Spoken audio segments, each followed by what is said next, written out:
Hey guys, today I want to do a video that's a little bit different for me. I just want to talk about something lighter. Um, I'm often, if you're new to my channel, I typically talk about finance, my family, and my faith. And what that usually looks like is reviews of the stock market dips and booms, comments on silver spot price and gold spot price and where I see the future of silver and gold going, economic downturn and recession and depression that I anticipate um, coming in the next 1 to 5 years, as well as my faith with Christ, and what that means to me.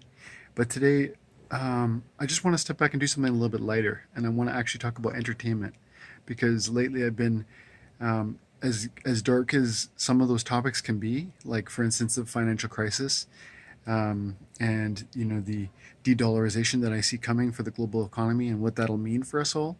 That's a big topic, and sometimes it's an overwhelming topic. Um, and so today, and actually for the last couple of weeks, I've been looking for kind of uh, a lightness to um, just give me something a little bit softer than that hard reality of what economic recession and maybe the greatest depression we've ever seen might mean for us all.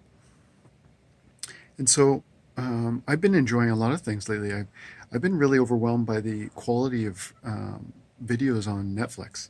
Um, I've been enjoying Bird Box, which is an amazing movie, which seems to be a comment on how we're all distracted by um, what's by the, how would you say it, how we're all consumed by the everything that's going on around us and overwhelmed to the point of insanity. I think it's a comment on like the current outrage culture and uh, how we're all connected through social media, and how that's dangerous because we end up fanning flames of fire and hate that we're not even necessarily directly involved with, but that we can see because of the connectivity that internet provides. So it's an interesting movie. You should check it out.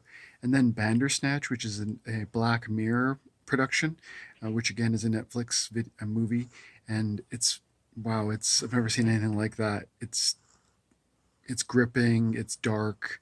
It's a movie about mental health, reality, free will, and the perversion or or the marionette control, the puppeteer control that viewers command upon content.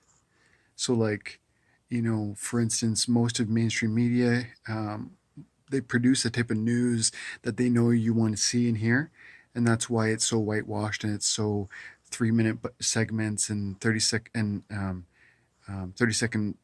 like news bites, and it's a 24-hour cycle because they're constantly trying to scratch an itch, whereas you're seeing a growing movement away from that, but certain and into like these longer podcasts, or people like using YouTube like me to try and just talk about whatever is interesting, as opposed to trying to provide exactly what you want.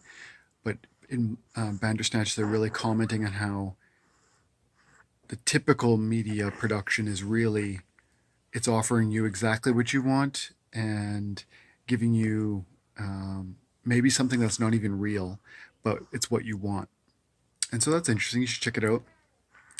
Other than that, I tried out Dungeons and Dragons yesterday for the first time. I made a character. It took several hours. If you've never done that before, it's pretty interesting.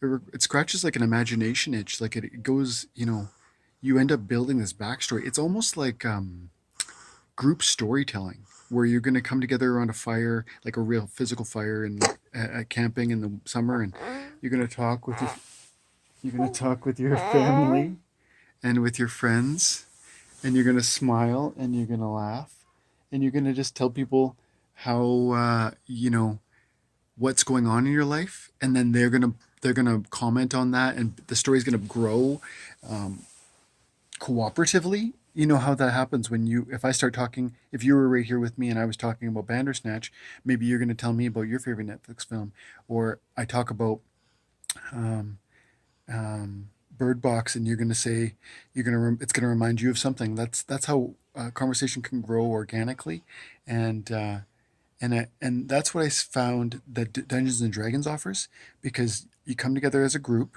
and you start at point A, and then your imagination is your limitation. You see a dungeon, you see a mountain in front of you, and a dragon atop the mountain. What do you do? Well, one person might want to go right up to the dragon and try and defeat it. Another might want to sneak around the back of the mountain and see what's hiding. And you can literally try whatever you decide. So it's this group conversation, and imagination is like king. So it's interesting. You should check it out. Other than that, I've been doing a lot of reading, trying to read my Bible every day, trying to use audible.com, audible.ca to get my once a month audio book.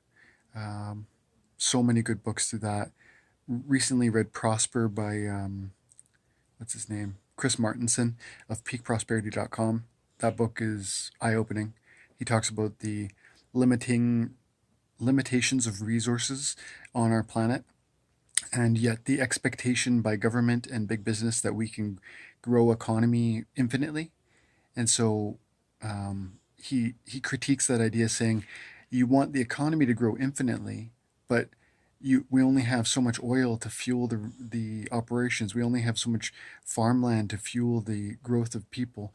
We only have so much money, and so he just rightly points out that that's ludicrous. We can't grow the economy exponentially forever, and we will be held to the limitation that the earth of the resources that the earth can provide, unless we, of course, leave the earth. But at this moment, we're tied here, and so.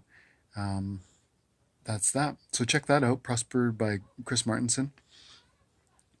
And other than all those things, I've been busy with all that. Just like I said, trying to seek a lot of entertainment, a lot of light in my life, because lately it's been a lot of darkness around, the U.S. economy and Trump and the stock market up and down, and what's happening in France, and just again shootings and shootings in America. It's like, wow, there's so much darkness in our lives, and it, you see it too.